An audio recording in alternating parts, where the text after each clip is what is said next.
y'all, welcome back to my shop. Sometime back last year, middle of last year after the Louisville Symposium, I roughed out this box of Palo Santo that I got from my friend Emiliano. The wood is from Argentina, so today we're going to finally get around to finishing this box, and we're going to chase some threads. So if that's what you're interested in, keep watching. So I want to clean up any tool marks left behind from rough turning, and then we'll do the sidewalls. So I want to remove very little wood because there's a little bit of damage on the top, and I want to be very careful not to remove too much wood here. It's just going to cause me problems. I'm using a negative rake scraper. Now with very dense hard wood like this with specific gravity of 1.1, you do not want to have a burr. But you still want a sharp scraper. Light touch, very light touch, a little bit of a shear scrape here. Okay. And I think I got rid of the tool marks. I've got a little bulge in the middle, but that's okay. I want that bulge. Next, I'm going to come down the wall and make sure that I've got a nice parallel wall for thread chasing. This one, it's a little bit less than 90 degrees, but this wall is angled, so I'm going to have a hard time coming down the bottom without engaging this side and the back side, and I don't want to do that. So I'm going to look to another tool to accomplish that going down the side wall, maybe not one I would ordinarily use. So I'm going to use this very small, fine 5mm beading and parting tool. I think it's got the rigidity, and I think it'll do just fine. But the main thing, because of that slope, it's not going to hit too much on that one side, I don't think.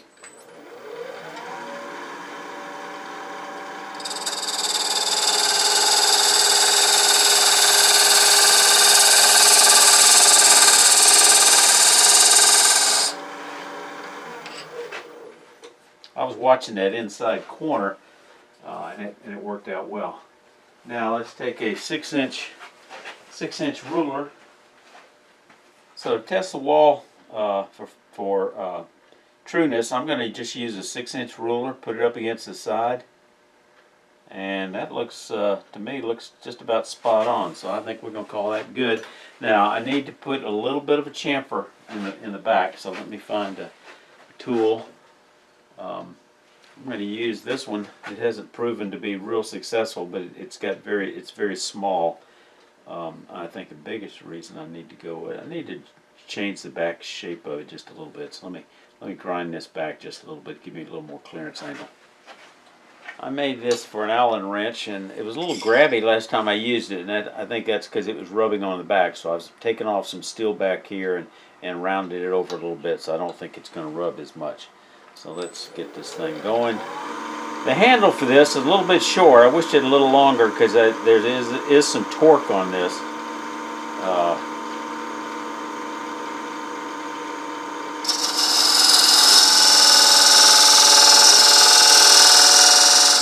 Oh, this did much better than it did before. So I think that was the ticket, just smoothing the backside.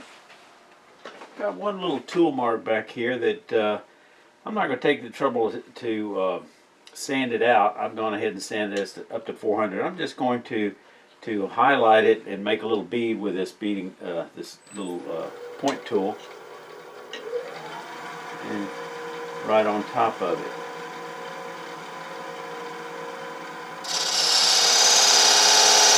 And there's that. Now I'm going to make a couple of other beads, maybe one in the middle. And that's all I'm going to do to the inside. Next, I'm going to make sure that the face of this is just slightly chamfered in, so when it's seated, when the box comes together, the outside will definitely hit before the inside, so there won't be a gap, especially if there's some seasonal changes. So I'm going to take, I think I'm just going to again take this negative rake scraper and just touch it just a little bit.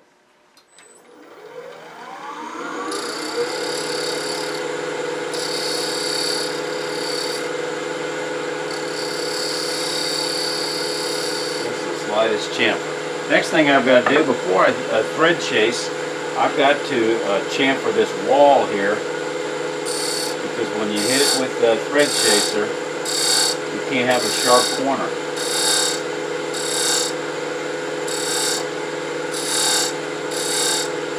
Okay, get some of that dust here. I'm not 100% sure what thread chaser I want to use just yet in terms of threads per inch. This would probably handle 20, but it's I think I'm going to go to, if it was a little deeper, I would probably try my new Carter & Son 12 TPI, but I don't think I've got enough room to chase those threads without. Yeah, maybe I do. Let's give it a try. What the heck? So when you go to thread chasing, you can use a armrest. I'm going to attempt this without an armrest. And this is M42 steel, so it doesn't require as much sharpening. And one thing I like about this Carter & Son, it's really been finished real well. There are no mill marks on it to the naked eye compared to a Robert Sorby. It's already got a negative rake grind here, and it's shaped to make it a little easier to get in. This has already been cut back a little bit. This has been rounded over and cut back a little bit to get in narrow spaces, so it's well prepared.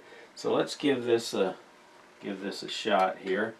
Speed-wise, I think I want to do this at no more than probably, maybe 300. 293 is what it's set on. So I'm going to come in there and do a dry run.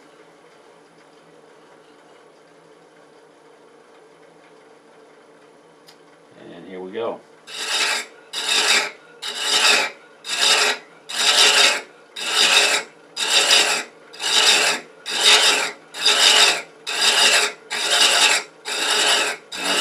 Bring it around.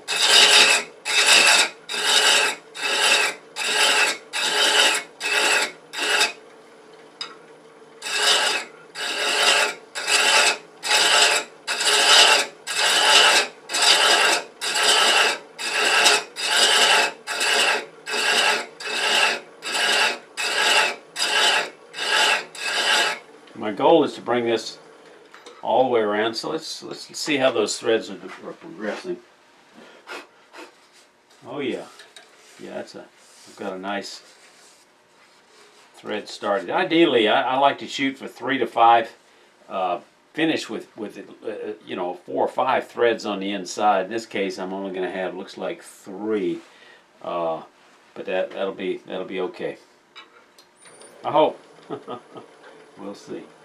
Back at it, almost 300, and I've just got to bring this around and not bottom out. So let me I like to touch the bottom and to get a visual reference of what teeth I'm looking at here, to so I can kind of get a better feel as I'm coming around when I need to pull this out. Once it gets in the thread, it just follows it on along with very little pressure.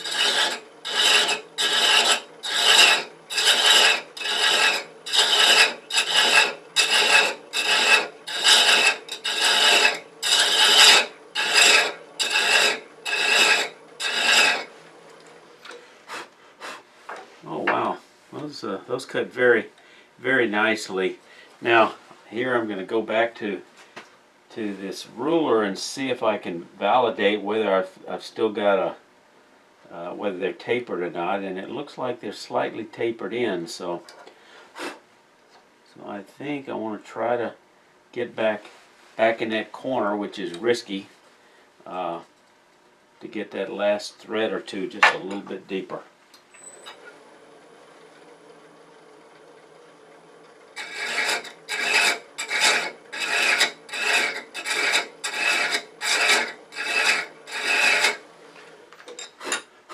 That's as far as I want to go with it. Okay, I'm happy with that. Really happy with that thread. Let's take this off and start working on the bottom. This blank has a hole in it almost 1/8 of an inch deep, so that's my concern when I go to shaping the outside. I couldn't afford to lose too much wood, and that's why when you are rough turning it, you want to get rid of any visible damage, because you never know when that's going to be the top or the bottom of your box. whether you want to or not. So that's the issue I'm dealing with. So I'm going to take a set of dividers and just go a little bit wider than the outside of that opening, and then compare it to this, and I can see I'm almost there. I've only got to come down maybe a 32 of an inch. So let's do that, and then we'll start chasing threads. So I'll bring this up sideways. You can use any number of tools for bringing that down. I like to use a beating and parting tool because it's wide. I only have to take one pass. I don't have to really futz with it, and you can sharpen it. It's just like a sharp skew, but with less risk of a catch. So I'm going to take a peel and cut. Again, you sharpen 4 sides because you may need to cut with that edge.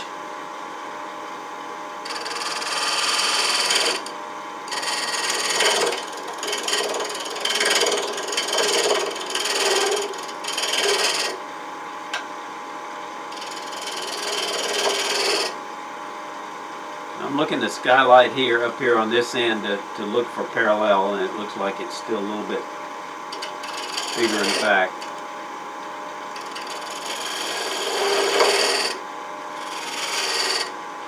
Now I've got the same concern about being able to cut threads with not a lot there. I only need 2 or 3 threads to be effective. Normally I would bring this back, but this box is so slim I don't really want to lose any of that box. Now again, we're going to take that, put a chamfer here on the edge. I'm going to go ahead and use this tool since it's in my hand. Look at that edge, just a tiny little bit. Now we switch to the male thread chaser. I'm not going to cut the recess yet, in case I have to go back. If I don't get a nice clean strike on my thread, and I have to take some wood off, I may have to come on back some, so I don't want to put that recess in there prematurely. So with it flat, the right hand does all the work, left hand only keeps it down on the tool rest. So I'm going to come in here at this angle, again bring it up to about 300. 294 is where it looks like my speed stops at on this one.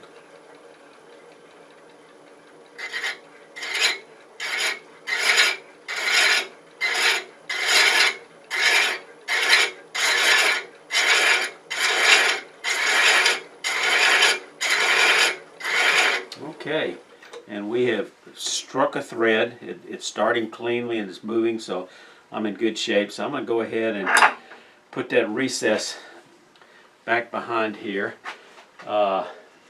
You can use any number of tools. I tend to use a thin parting tool. I recently got this Carter & Son, which I like better than this one. It's the same thickness, I think. About very close.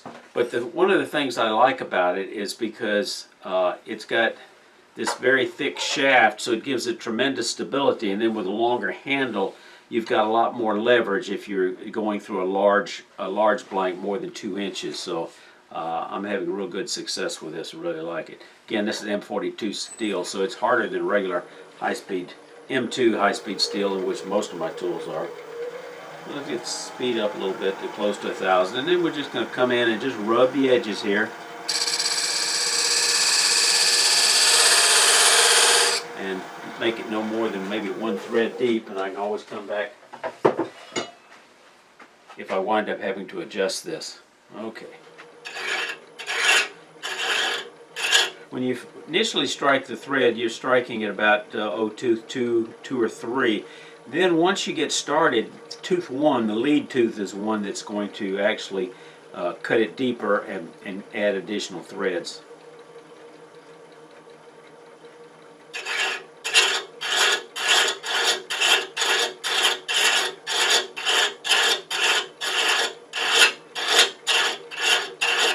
Alright, let's see if we can get a feel for how we're doing.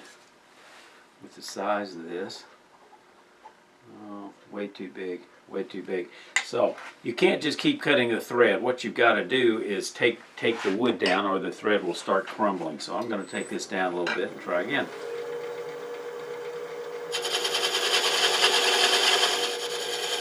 There are other techniques. I could try to get very precise in my measurement. The traditional way is you make a little spigot that will just fit inside here, but I don't have it. But that spigot's going to have to be wasted wood, and I can't afford to do that. So we're just going to wing it like this. Again, cut that chamfer back on the front. I've got a little bit of the thread already there, so I'm hoping that'll make it easy to pick up that thread. So let's go back down to 300 and pick up that cut. Hopefully it'll fall right into place, and I can just keep on going. And indeed it did.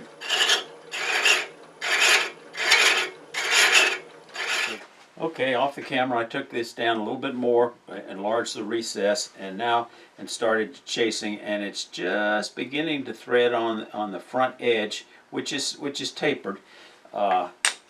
And also got just a tiny little bit of tear out. I don't think that's going to make any difference, because sometimes it's not a question of what these threads look like, it's do they work. I'm going to come up underneath it.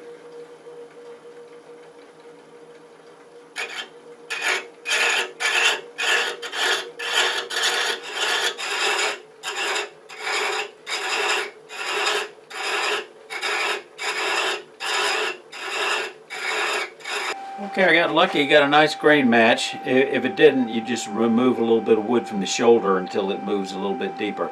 So now let's shape the outside of the box. A little bit of a wobble here.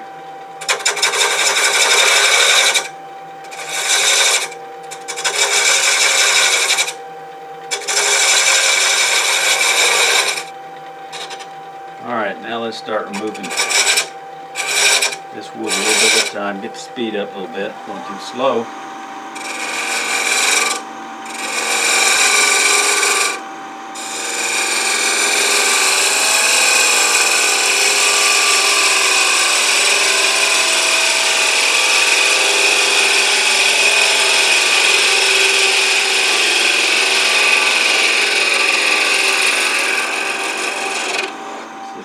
Take a little bit off at a time, get rid of that little bit of damage.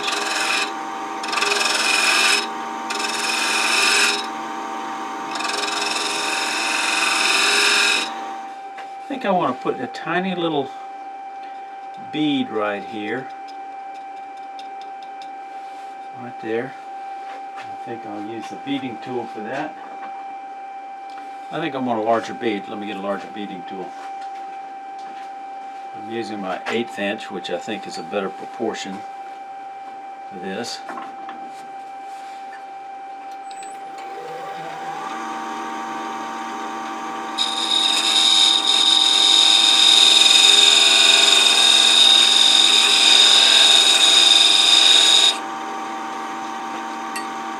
I need to get rid of that little bit of element right there.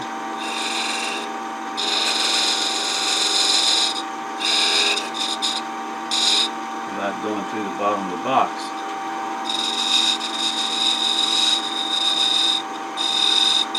Alright, I think we're going to let sanding take care of the rest of that. But I'm going to come up right next to it. I'm going to use the skew 5mm beading and parting tool. I just want to bring this surface down to the bead.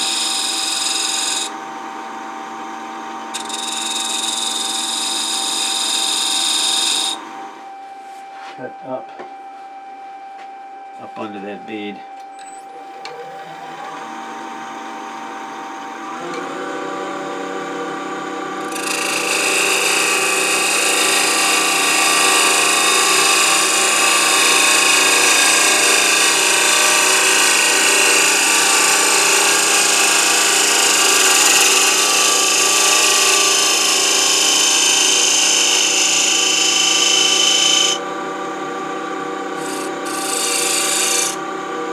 Alright, I think sanding will take care of the rest of that. Okay, not bad. Now I want to put a little tiny little bead right here. I probably should have cut that earlier. It's not going to be even though, because I've got a little bit of a gap here. But let's do it. A little bit of a flat here.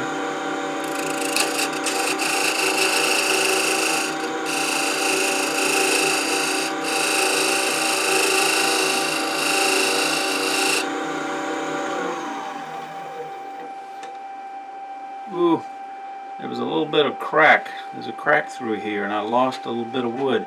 I put a little CA in there, but didn't seem to hold it. I think I want to go ahead and see if I can't reinforce that with a little CA what I've got left, and then sand it back a little bit.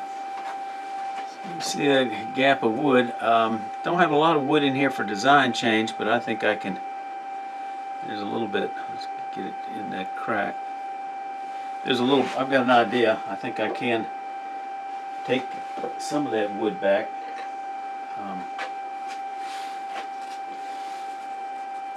See if I can't get this off of here. Okay, so yeah, I can bring this in and taper it under from here, and I can get rid of most of that gap, I think. I'm going to bring this back. I've got a lot of room for.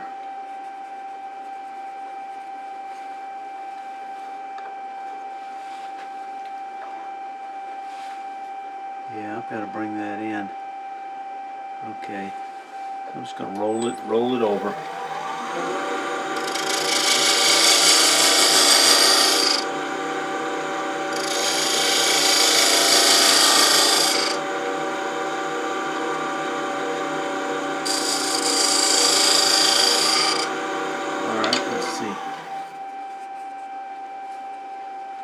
Just about where I want it to be. Just about. I think I could take this down a little bit more. Gotta do some more hollowing. That's okay. I want to round over this.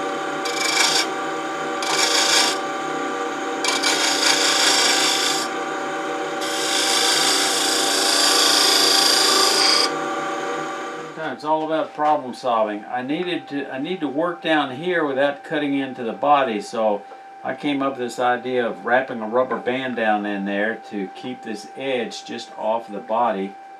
It gives it a little bit of friction. I can tighten it up a little bit.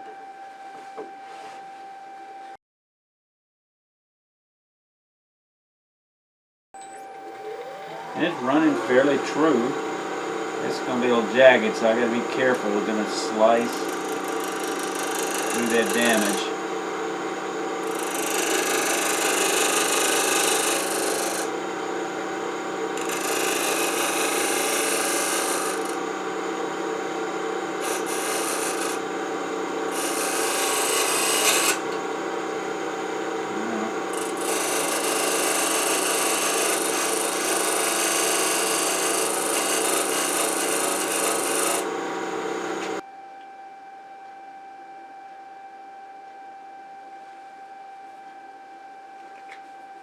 I'm hoping this wood is so oily that it won't stain it and allow me to still get up.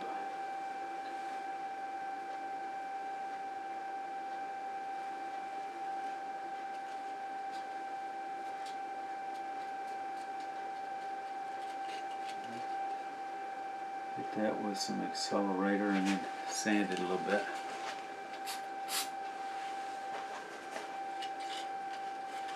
That didn't turn out too badly.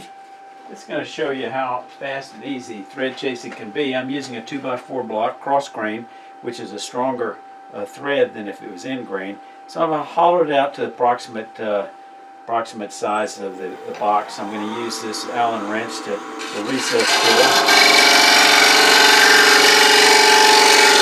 Be aggressive back there. Alright, now we're going to take our point tool again and do a chamfer.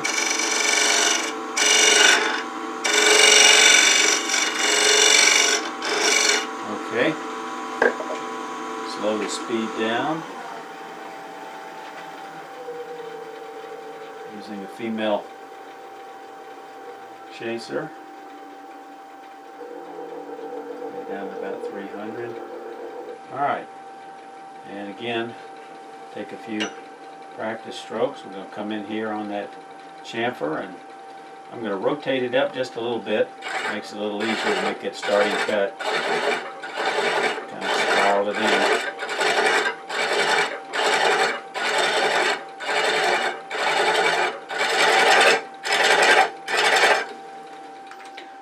These don't have to be perfect threads, they just have to be good enough to use temporarily as a screw chuck.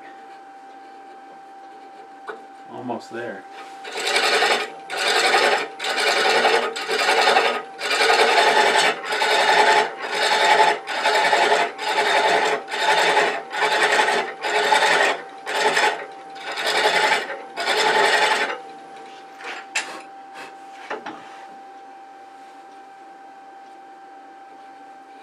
There we go.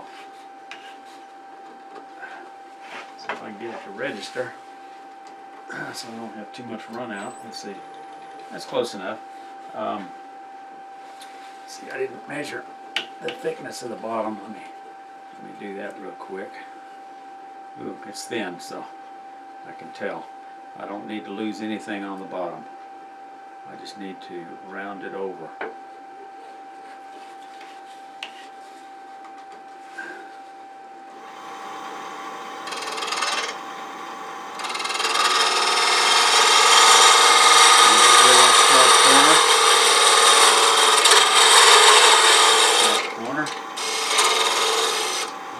Blend those two. And I'll bring this around.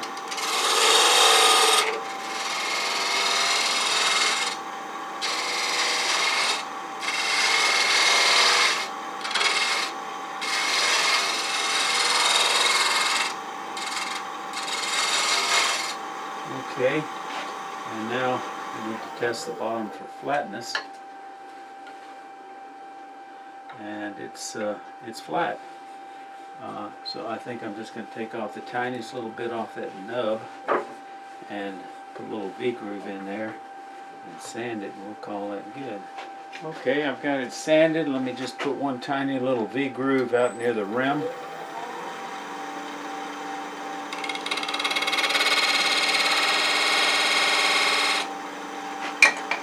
Hit that with some 500 grit.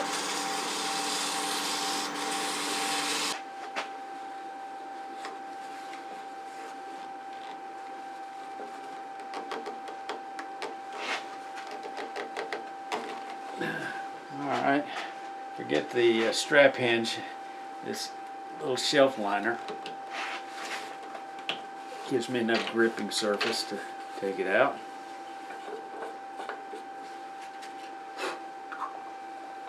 And there's our little threaded box.